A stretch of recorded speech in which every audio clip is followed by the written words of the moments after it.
You know, I think like Godwin and those guys, you know, they switched over and they got that wider flat tread. I think that's going to be what you need. Here they go, folks. This is going to be awesome. Let's see how they start off. I think they're going to pick the corners and see the direction.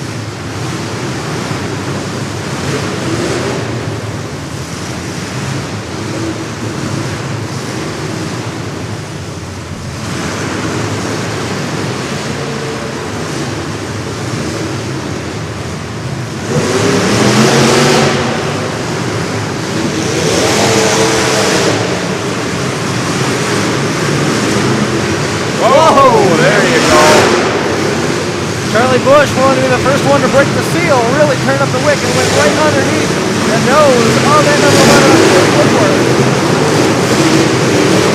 Still going after that lap front split tire.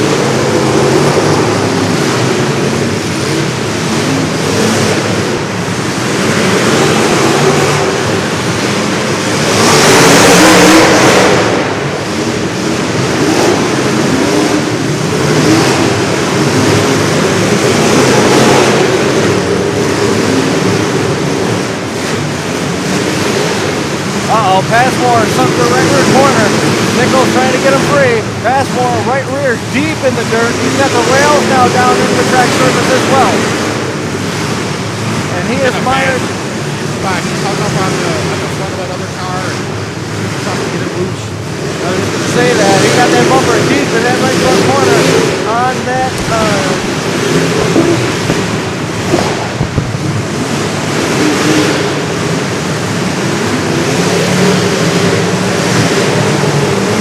AFM car. Now the number 31, good team driving going on right there, trying to save him. Brockman trying to work him free, but he's going to be a victim as well. He's going to sink down into the track. Those are two vehicles that did make the tire change, and they're paying more right now. I don't think they can afford the car.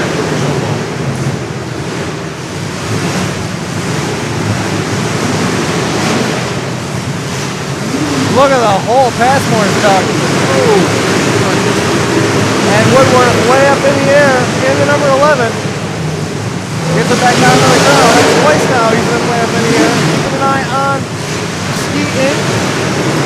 Jason Brzezinski and Gage Sumner. So far they stay together, get the nose out of trouble. And the youngsters go right after him. Caleb Hoy bringing the fight to him, and Sumner quick to jump right on the attack. Excuse me, that was Little Boss up there. Oh, Barry Pascal.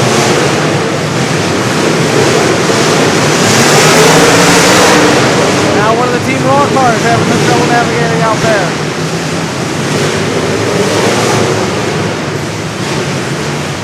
Sumner in danger of sinking. Woodworth trying to pick his shots. He's real careful in the gray number 11. Remember, he's the lone representative of Team SPC. Their team did not come out. Team AFM, Argo Family Motorsports, right now down to one entry. With steering issues on the number 15 for Angie Argo. Both the Lopar team, side by side. Johnson and Heinen at the top of the screen, working trying to play one of the derby shots. There's Godwin in the right. Almost went over. Number 1 and 11 up. Charlie Bush. Almost got another flip over. As ugly as the back quarters of that car was, he's got it straightened out. The back end doesn't look so bad. And as close as it is, it's working getting close to the bumper.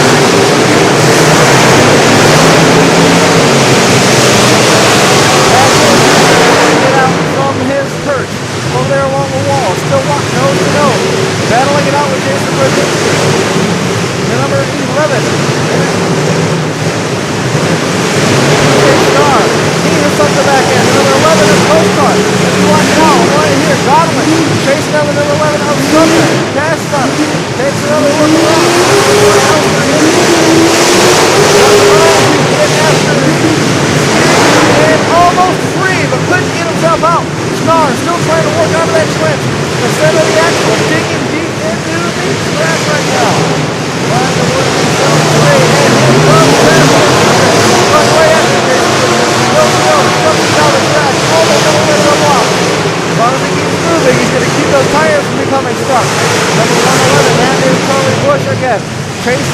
number 104.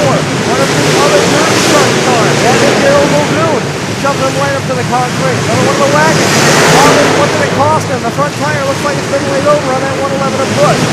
Another track takes off. Now he's starting to double hole. Caleb Roy in trouble.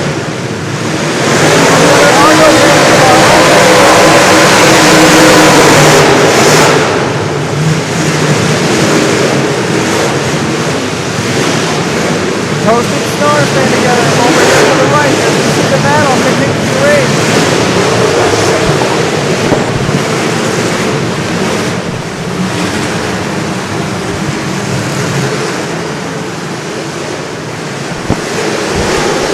Number 84, one of the representatives of the old school crew. Kind of in the middle of all that push. Right there, still stuck deep on the back of that 104 from the Derby Sharks. That's Daryl Muldoon. Two.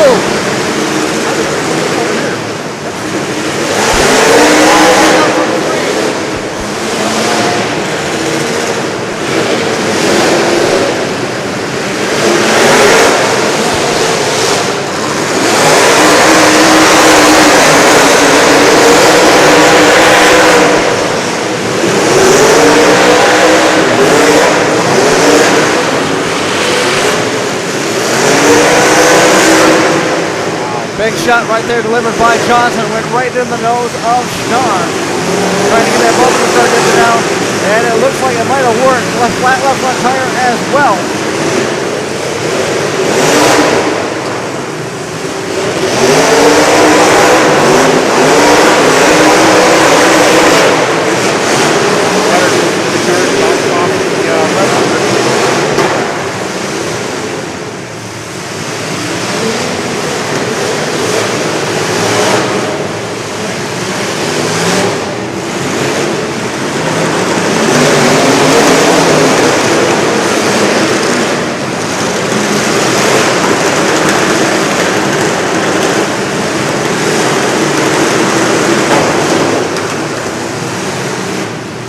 Attrition now stacking up in the center of the track. We still have both the old school cars hanging around on the outside edges, trying to break the log cars free. Godwin just came covering across the track, goes into that right rear corner on the number 64. And that is Jeremy Taylor. Red flag is out. So we get our first reprieve.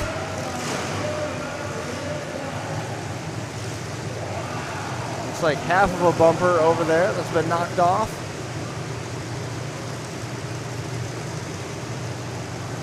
Driver or two electing to exit their car under this. The first red flag of the championship round.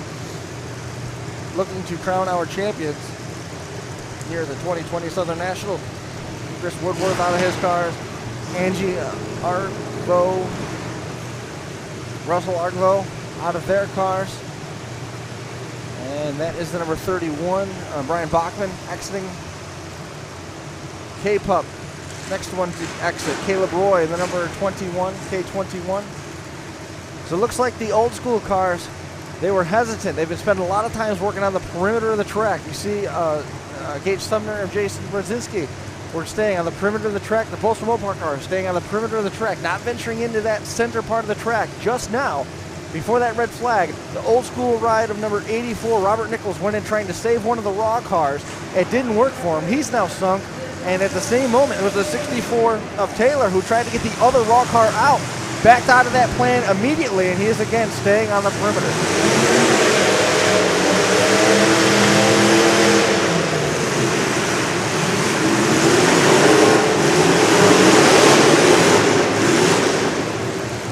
Just so much mass and weight there, it's hard to break them free once they start digging those holes. Godwin in the number 8.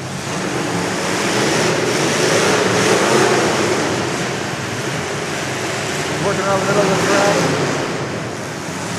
Taylor trying to help anybody he can, looking for a friend out there, and trying to get the 84 out without getting himself stuck. Oh, the whole left front wheel got peeled off the number 84. That's why he's having such a hard time. You see that right rear wheel way up in the air, dangling perilously high above the track. That might be the end of it for him. Also, both the raw cars look like they are now firmly entrenched with no one in a hurry to come and rescue them. All by his lonesome is the number 303. Tyler Goodman representing OTF Racing. You see see him trying to figure out what to do. Again, working the perimeter of the track. That was Barry Passmore in the number 12. Just went barrel into the back of Toast's car and evacuates his radiator in doing so. Now way up into the nose of that, now steam pouring from under the hood. Here comes the number 64 of Nichols. Starting to pick a little bit of a fight with Sumner. Sumner again, staying on the perimeter of the track.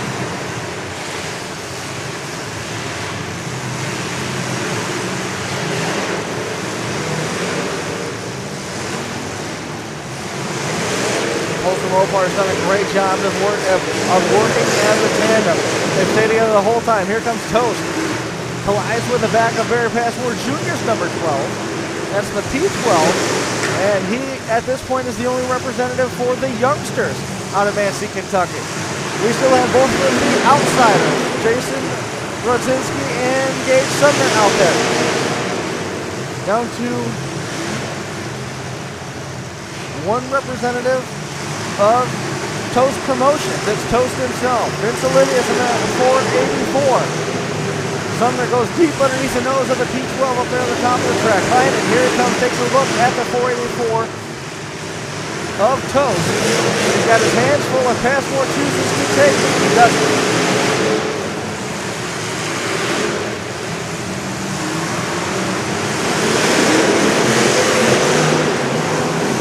There goes Brooke, the front bumper.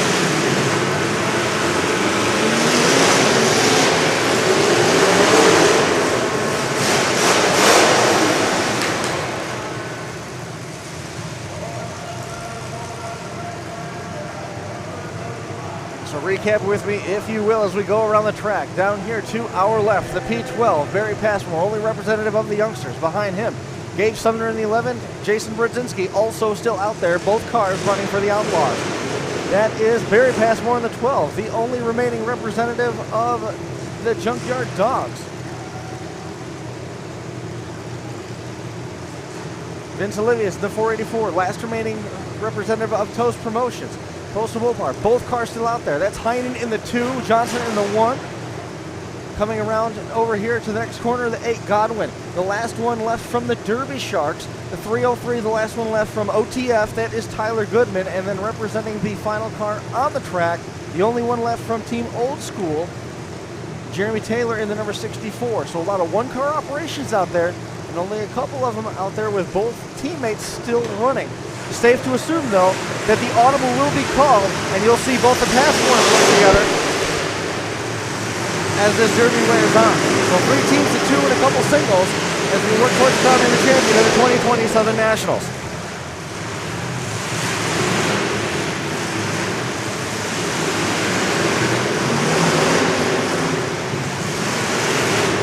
The delicate dance continues for the number P12 of Barry Passmore Jr. Navigates through the center of the track, dangerously close to that quicksand area that sucked in his teammate, Caleb Roy. He's able to work his way through it, trying to pick a fight. He's got to be selective with his shots, and he's also got to keep in mind that his dad is over in the corner trying to work his way free. Here comes the hard shot, head full of momentum, built up for Tyler Goodman. As he comes into the side of the number 8, that is Godwin for the Derby Sharks. Down there, the chess match continues. 3-car battle. We split it up into 2 different derbies at 2 different ends of the track. The number 64 of Jeremy Taylor working with that 303 of Goodman and Godwin over here in the corner. Meanwhile, Johnson, sort of a man without a country, doesn't know if he should stay there and try and help his partner or if he should venture over with that other party. But nevertheless, it's all going to come to him. Everybody sort of now congregated along the back portion of the track. Coach Olivia still out there running a movement, doing battle with Heinen. The Passmores are now nose to tail over there in that top corner. Jason Brodzinski being very patient out there. And again, we heard Will Lockwood talk earlier. If you're patient, good things can come. The back bumper starts to poke underneath the front bumper of Barry Passmore Jr. P12. Didn't get deep enough to affect the steering, but Brodzinski now knows that he can get under there. Nate Sumner pulls away, locking horns with Dane Johnson from Team Postal Mopar. Toast Olivia locking horns in the center of the track with the number P12. Over here at the bottom of the track, you see them limping out of the frame. It's number 303 of Goodman. and also that number 64 of Taylor. Not really anxious to jump into that battle at the top of the track, waiting for some attrition to help thin this field. Again, each of those cars there at the bottom of the track are lone representatives for their teams, trying to give themselves the best odds just by tapping against one another.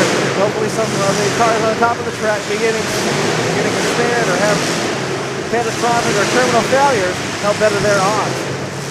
Toast is very sunk right now in the 484, the purple car.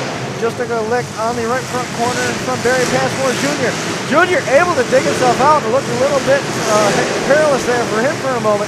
And Passmore Sr. now able to back away as well. Everybody else starting to get hit to the drive and coming down to the bottom of the track. You see skiing now. Mason Brodzinski being flanked by Tony Godwin in the number 8.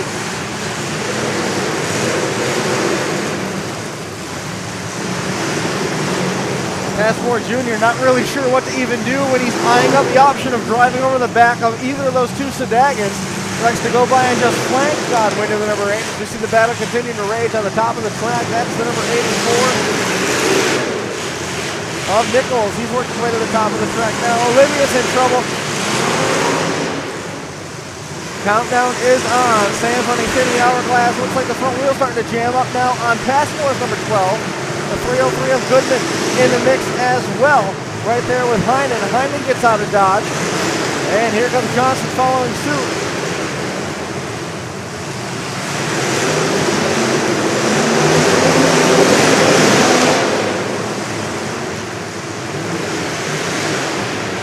Brzezinski trying to refire in the Sedagon at the top of the track. You see him working in the cockpit.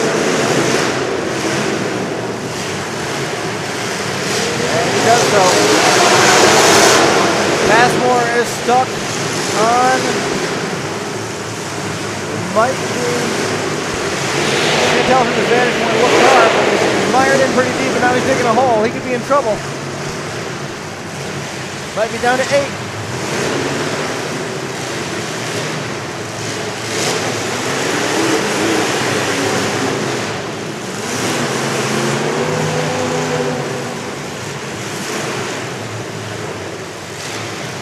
Goodman has buried the back wheels on this 303. Nichols is stuck in there. Gage Sumner pinned in as well.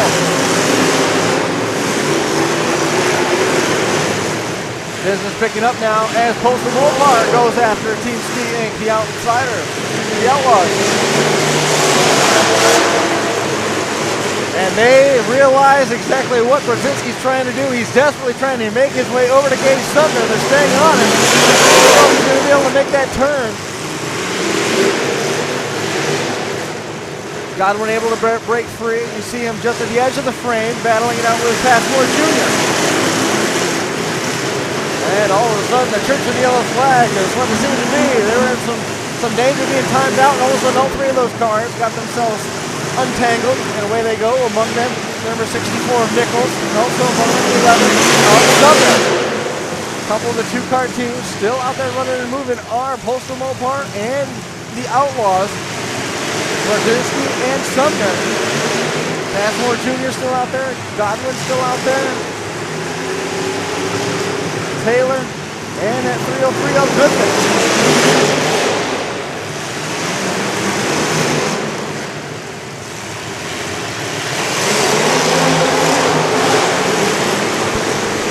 You can see now as the massive cars have moved off to the far right, and the substrata beginning to break down. It's getting much looser. The substrata definitely breaking down. Yeah, without a doubt. A lot of big heavy cars, a lot of horsepower. They're tearing the track up some. Brodzinski's touching off that big juice motor. He's getting after it pretty heavy right now.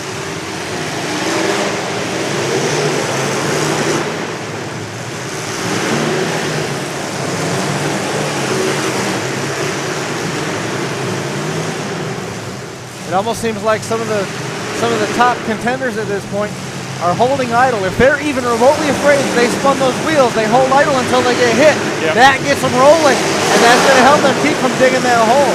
Yeah. Sumner's in trouble over here. He's way off to the side, not around anybody, and it's not a friendly part of town either. He's going to have to get himself turned around. The car is more mobile in reverse. Kind of operating with that front wheel drive theory, you know? Driving it like a forklift. Driving the front, steered in the back.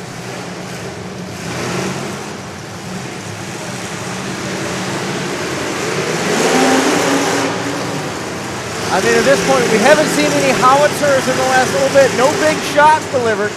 It's a lot of the wheels, tire, axle type stuff trying to get momentum to stop immediately and get that dig to start. Yeah.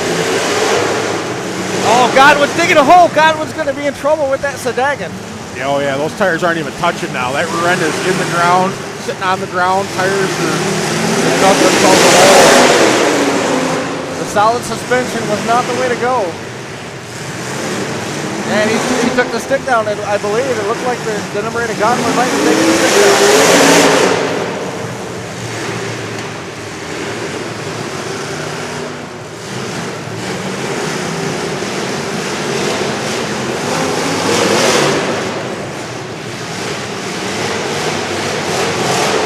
Great shot right there by Jason Brodzinski. Brodzinski hit him smart.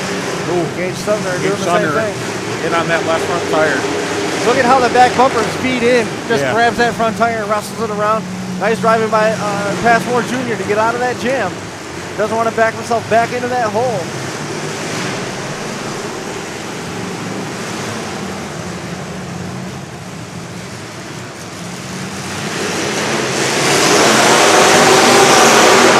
Oh, man. Fancy piece of driving by Sumner, and it cost Passmore Jr. dearly. Just drove right in the back of the number 12 of Barry Passmore. And it looks like he may have gotten himself stuck. And in his thrashing to get free, he got out. I thought for sure he was stuck there to stay. Yeah, he was in a tight spot. It was lucky to get out of that.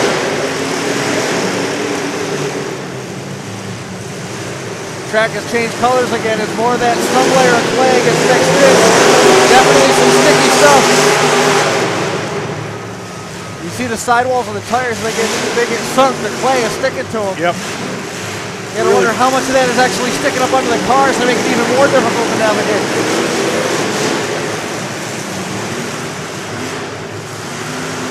Still at 7, looking for the last one running.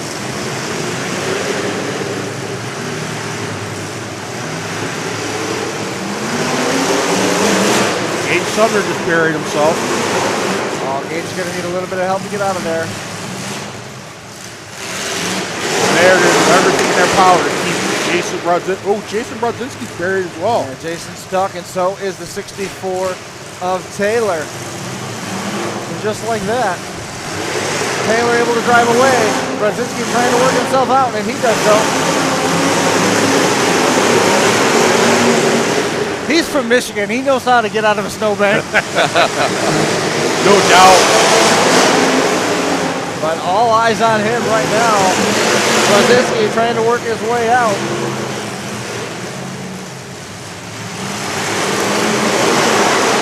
Gage Sumner's literally halfway out of the car trying to get Jason out of it. They have got him blocked, something fierce. Get on that throttle.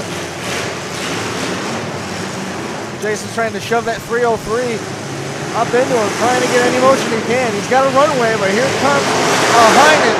Blocks that pass once more.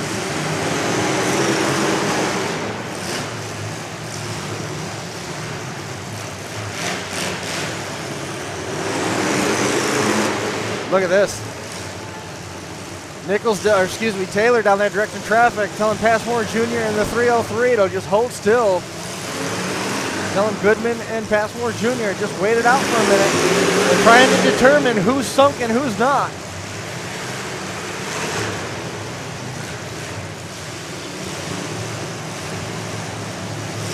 Hyman's hung up too, I believe. Well, now he's out. And boy, he had to be real careful with that shot, not to sink anything. And that's going to allow Brodzinski to get free. Sumner trying to work his way out of that jam. Broken down to 2 derbies. The 3 teams of 1 down here at the bottom of the screen with Goodman, Passmore Jr., and Taylor. And then at the top of the screen, you see Postal Mopar against the Outlaws. Postal Mopar. And it looks like Jason's gotten himself stuck as he's trying to get Gage out.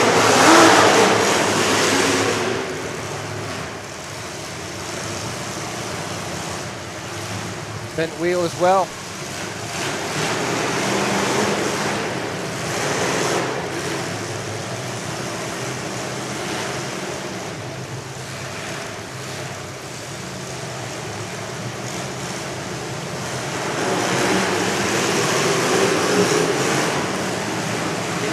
The 303 with a nice shot on the front end of Heinen. It seems like it's going to become 3-on-2 here momentarily.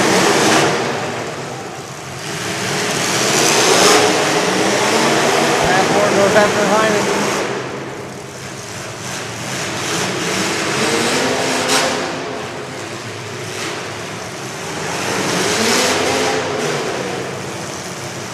See the sparks fly off of the bead lock there.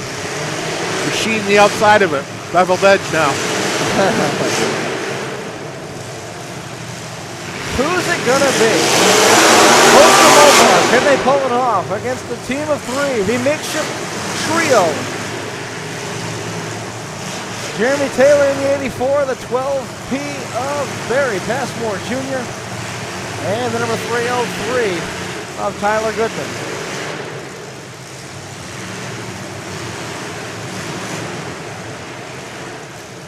I think they're going to be encouraged to pick up the pace. If I was to guess.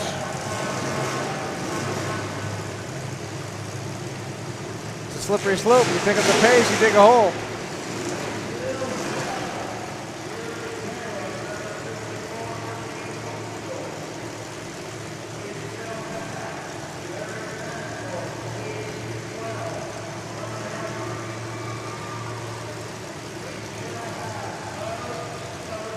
Funny how the Allies changed here all of a sudden. They were working with different people, and then all of a sudden now the other ones go out and the Allies changed in a quick hurry. I wasn't really sure if this was the deciding factor that it appeared to be, but when Jason Brodzinski backed into the front of the Heinen car, Johnson was right there, and then it was on between those two, and it was those four while these other three just kind of knick-knacked around. And now, as you said, we've got a 3-on-2 derby right now, the makeshift trio. That is the 64 of Taylor, the P12 of Passmore Jr., the 303 of Goodman going after Johnson and Heinen. Johnson's taking a couple rough shots on that left front tire. Oh. It's still turning and standing up the way it's supposed to be. That's pretty impressive. Heinen is doing an absolutely masterful job up there. He's been put in some really ugly situations. Never got hard on the throttle, and he's been able to drive out of it. He's very patient. And Goodman. That was a nice shot. Great hit by Passmore. Heinen's working on getting the 303 stuck. And he is.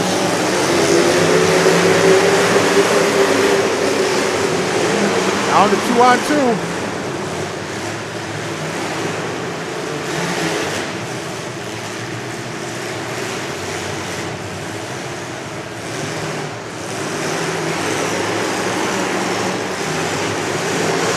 Johnson's going to do the same thing to the 12.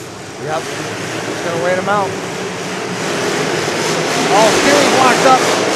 The front wheel locking up on the number 12. He brought the flight coming out of that corner. Here comes Taylor. Jeremy Taylor took the long way around, and he is being chased by Heinen. Got to be mindful. Heinen, he saw an opportunity but chose not to take it. If he did that, it would have guaranteed to lose the steering if he had taken that.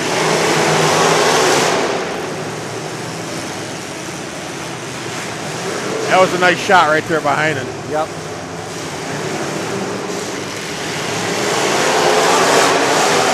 Can you imagine if this run is the sign of things to come for him in May? Yeah, no kidding. He's due, man.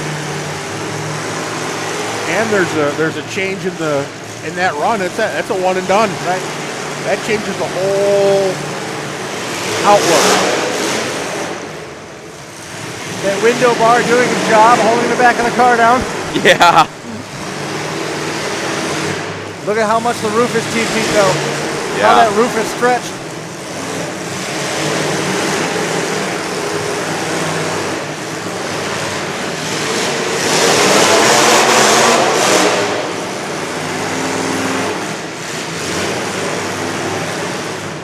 Now, it appeared that the officials were encouraging some additional contact, but if this is a team derby, you've got 2-on-2 right now. You can't expect the 64 to go hit the P12. No. Yeah, that wouldn't be a good choice. A lot of smoke coming from the midpoint of that car. Could be a transmission issue developing for the P12 of Passmore. That's gray smoke. That looks like tranny. Yep. If it gets brown, it's going to be clutches.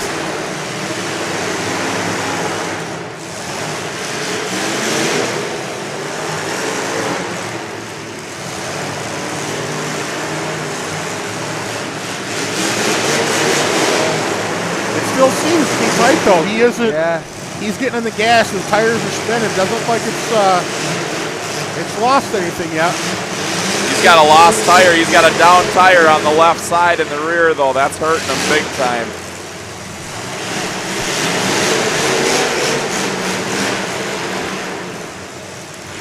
That could be extra steam coming out of a cooler in there too. But it looks like it's in the midpoint. Yeah, it's coming. Looks like it's coming off. There you go. Yeah, that's.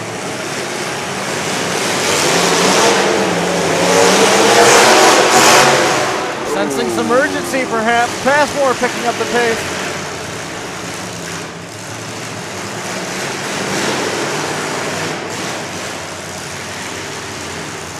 I can smell it now. Yep.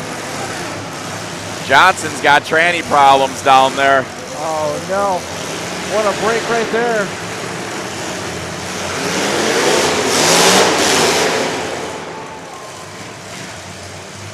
And there's no rooster tails coming off the other side. It's definitely transmission. Yep.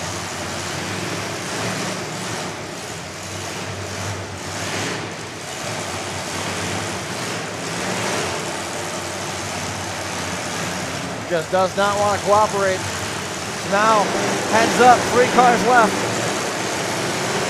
Oh, moving now. Oh, it's backing up.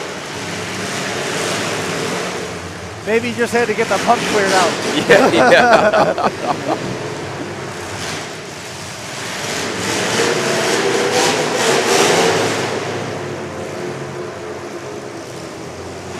Johnson's running out of time. He's got to do something.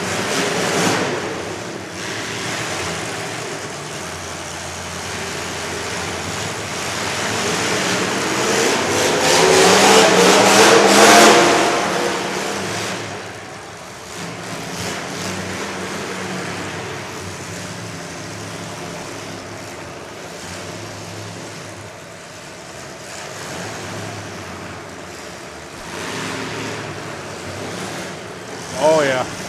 Little telltale tranny smoke. Whew. Boy, that one's kind of scary. You might want to watch that for a fire. The officials are right there in the window. Yep. They're talking They're to stopping it. That is one hot transmission right there. I'll tell you what, Iron City Promotions here, these light bars they got here are just awesome to stop it on a red flag. There's no question in the world that if there's a red flag, that you shouldn't see those.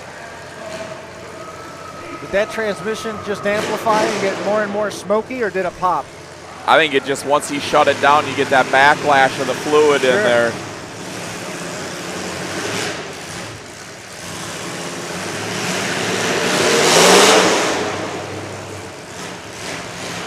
Three-horse race.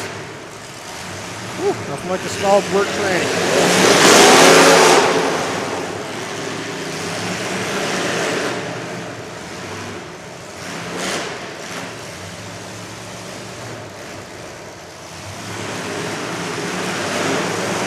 There's probably fluid in that pan that used to be metal.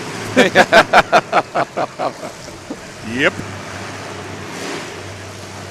So, we've got Heinen.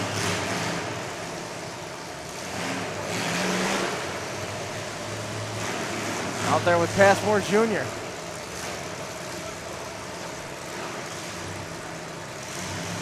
There's some coaching going on down there at the bottom. Yeah, the officials are pushing them back. Get back, get back. Comes Nichols. Excuse me, that was Taylor again. Taylor, my mistake. That was a good smell of tranny, huh, Josh? Woo. I was standing right there. Skinny and I were standing right there, and he was burning it, and then it really slowed down all of a sudden. But I don't know. I think if they were still the two of them, I don't know. That's a tough break for them. They look so good. They drove so good as a team together. Heinen is bending the back of that wagon. Yeah, I see it. Sure is. That's pretty impressive. Yep. His bumper's lining up perfect with that and just peeling it Peeling up. it back. So now the question is, how well those leaf springs going to hold and do the job? It looks. Oh no, the hanger's still. Look at Heinen just working that right rear quarter of that wagon. That guy Boy, can drive. He gets a couple more good shots on that. Could go out in front of the spring. Yep. Yeah, he knows it. Knows better not to chase it too. He's got a little experience pounding on the back of wagons in Ohio. Yeah, he's run a bunch of Basher Cash shows. He's definitely not a rookie to this game. Turnabout's fair play. Let's see what the wagon can do. Heinen's probably going to work this and try and get the 64 to pass guard, so to say, so that he can get back to that corner. Yeah, I agree. There it is, right there. Yep. Go, baby, looking go. Right at it, looking right at it.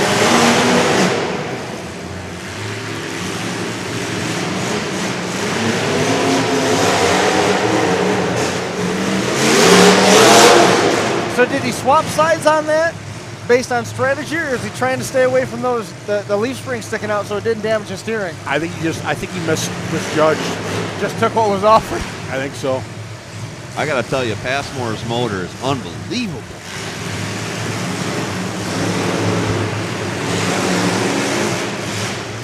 How quick it revs up. I mean, man, that sounds good down there. The tips of the stacks are almost looking ashy, you know? Yeah, they are. There it is. Once again, gets him to pass through. Will Heinen take it? He does. Didn't catch him clean, but it definitely put a twist, a roll right there at the body. You know, you see the back of those Cadillacs go a few different ways. I like how Heinen's is rolled. A lot of them, I think guys try to make it too hard in the back and they end up going down. That's rolled up nice. You can use that back end now. Johnson's went nice too. See how much it pushed the roof and pushed all that energy right up into the halo bar. Did exactly what he wanted. Yep.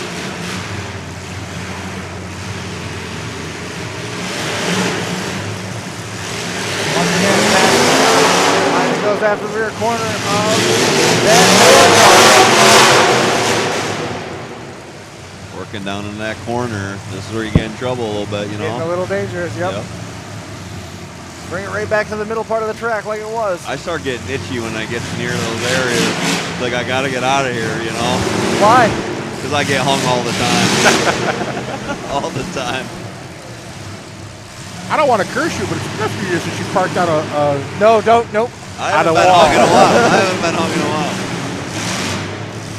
I'm past that, guys, okay? If it happens again, my advice is just hold on the boards and drive over the wall. Like Danny Ogden. Like Danny Ogden hit him at 40 at Brian Vegas. did that. Brian did that at Penny Inn one Oh year. my gosh, that was awesome. That was awesome, Brian. And they were waiting for you to stop and you didn't even care. You just donated it and you went in that track at 40. He honey badgered the hell out of it. Dude, that was awesome. I was jumping up and down that night. We were outgunned that night. Yeah. You and I were not the popular people at that show. No. Thank you, Crash Course.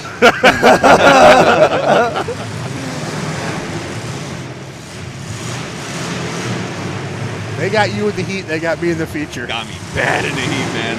I was getting whooped like 6-on-1. When your rear end was working, it looked like a late model when it went over that. That thing was hanging weight oil. That was a good car you had. Oh, yeah. Uh-oh, Fastmore in trouble. Got to be patient with it here. There's the help. This is going to keep the judges happy, too, because now the 64 is hitting the 12. Yeah. You know? Right. Improper reasoning, though. But, you know, it's weird. There's just certain parts of this track that are a lot softer, you know, and you get, it's like, get out of there. Passmore's just got to get out of there. Jeremy Taylor in the 64. Regroup's going to go after Heinen now. Taylor's been driving great.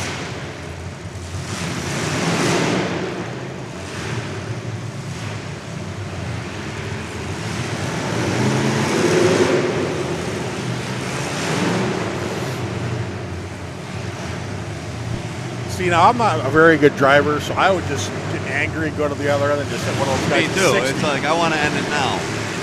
But that's why we don't win, Brent. I agree. We don't got the patience. The Bo Lockwood patience.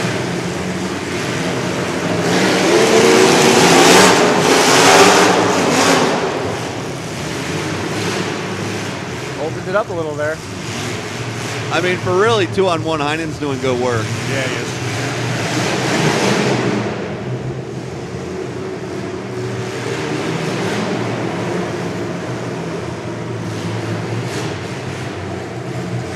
Setting the trap. Oh, man. You called that. Oh, man. That was violent. Switcheroo here. That was another nice shot. Uh-oh, Passmore's in trouble. Cavalry was right there. Heinen's going to get him right away. Oh, man. Oh, man. There was a look at that tire that was flat on the left side that Tixie was talking about. He's been fighting that a long time. Come on, Passmore, get out of there. Oh, man. Behind is going to follow him in. He's going to get a shot. I don't think it's enough. Wasn't enough to get him out. Nope. Oh, don't go in there and help. He is aiming for that corner. He knows where he wants to get him. You can hear Tixie.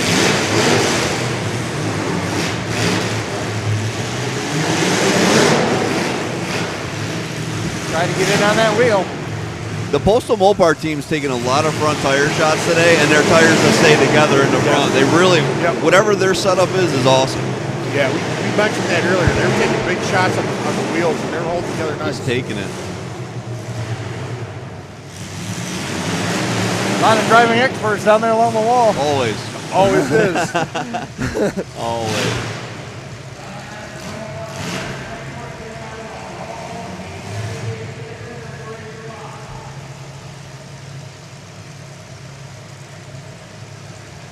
Is that Kane down there telling Travis what to do, or is that Nichols down there telling Taylor what to do? He's got him up. stuck. He's hung up.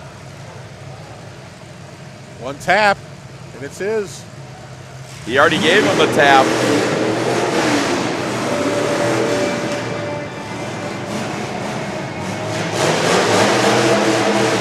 They're arguing right now.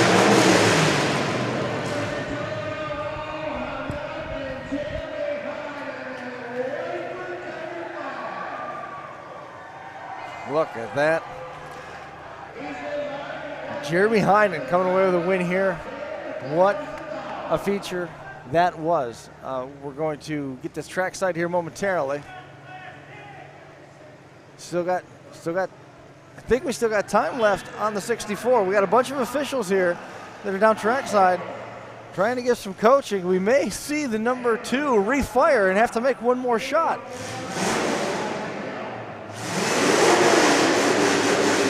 He's going to have to take his helmet and his steering wheel off the roof to do it.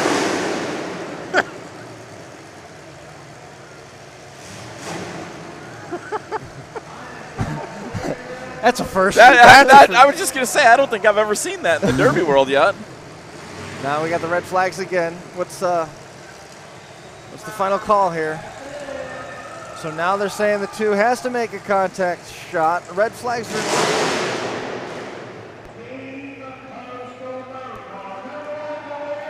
Team Postal Mopar with a win. Great win. Man, that Jeremy was Heinen. He earned that. He absolutely earned that. Yeah. Absolutely. That's a lot of years of driving at Bash for Cash. Yeah, well, it's, right there.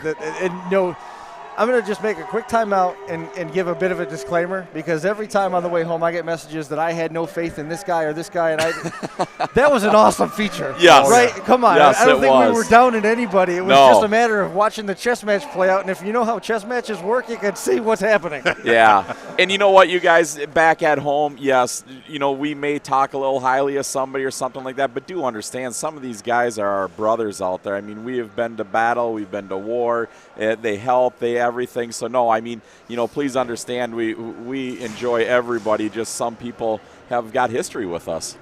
Awesome. We're going to send it down trackside. Josh Decker. All right, so here we go. Winner. I'm down here with Jeremy Heinen. Man, fantastic run today against some of the best. How you feeling? Good, real good. Just had to put some taller tires on, get the ass in off the ground, and try to play the track out. It's not like playing Midwestern clay. I got to tell you, I watched you guys on the far end for a long time, you and your partner. Fantastic together, man. Dude, you guys are so good. Oh, yeah. Yeah, how often do you guys run together? Probably every month over the summer. Oh, I could see that, dude. Yeah, besides that burn up tranny, man, he was looking just as good as you. So it comes down to the end, right? Those two are after you. You're by yourself. We talked about it. What was your thought that whole time? I was thinking I didn't know if another team could team with a team, and they're picking on me, and I was like, whatever, we'll play how it works out. So. But then you started picking at the back of that clamshell wagon and peeling it apart. I seen he wasn't going underneath me. I seen his leash rolling, and dude, you got him at the end. He was hung. You got it. Hey, well, congratulations. You guys won a ton of money, and everyone was loving it. Absolutely, man. Congratulations. Great job, guys. That's so awesome. Just the excitement in his voice. You can't even put a price tag on that. Yeah, they're bringing home a pile of cash, but that feeling, there ain't any money in the world that could pay for that feeling that you got when you win a big show like this. Yep, that is for sure. Going to be smiling all the way back. Yep. I wish we could talk to Josh, see if he was planning on coming back up here. So here, let's start wrapping this thing up. We've been here for a long time. It was a great time. A ton of people cycling through up here. Big thank you to Track Shot TV and Iron City Promotions, of course. Derby USA Ticks for having us out here. I'm most grateful for the opportunity. It was a dynamite show. Any final thoughts on the feature? Oh, final thoughts. I can't wait to watch this again at home. That is a final thought. One thought that I got to say, Brian, Chris, it was an absolute privilege to sit up here with you guys. I mean, watching you guys starting from Crash Course and then to be able to sit up here with some of your guys' original crew here all back together. This was so awesome to be part of this. I appreciate it, and it was an absolute blast. Everybody at home, thank you so much for your time and sharing your evening with us. And everybody's got long trips to get back home and everything, so everybody have a safe rest of the night and peace. I'd just like to thank, Josh and his crew for having us down. Todd Siopa and his crew for making it happen. I still feel very blessed to be able to do what we do. Hope everybody enjoyed it. It was great. First time we all been on the air in quite a while. It was good. Working with some new guys, that was fun. Another great night at Derby. Yes, absolutely. Bill did a tremendous job pulling the switches over there. Mark Elliott, of course, flawless in here inside the arena, handling all the announcing duties. Make sure you jump on Facebook, ME527 Announcing, to find out details on the Unified Point Series. It was an outstanding show. It was nice to have everybody back together. I really was hoping that we were going to be able to wrap up some of that feature with the four of us, but to open things with a pre-show the way that we did, that was awesome. Again, the on-demand content is going to be available in a couple days. Let everybody get back home to Utah so you can jump online. You can relive all of this here from the 2020 Southern Nationals here at the beautiful Mosaic Arena in wonderful Arcadia, Florida. We got to start making our way back up towards Tampa. Catch that 6 a.m. flight back home, but Crash Course Demolition Derby podcast each and every Monday, unless it's not Monday. 6 o'clock on Figure Lakes 1. 307 episodes coming up on Monday. We're going to be talking with some of the folks that made this one possible. It was an absolute treat to see Jason Sawa, Johnny Gullo, Skinny, work with Tixie for the first time. This has been a great opportunity. Thanks for Todd for making the final decision and basically forcing it to happen. It's going to happen, and it did. Very excited. On behalf of everybody here, as parts of the 2020 Southern Nationals and Iron City Promotions, thank you so much for tuning in. It was an absolute treat to have you watching along. I hope you enjoyed it. We did the best we could to make this one special for all of you. We will see you all again next time. That's going to do it for us here live. Stick a fork in it. We're done.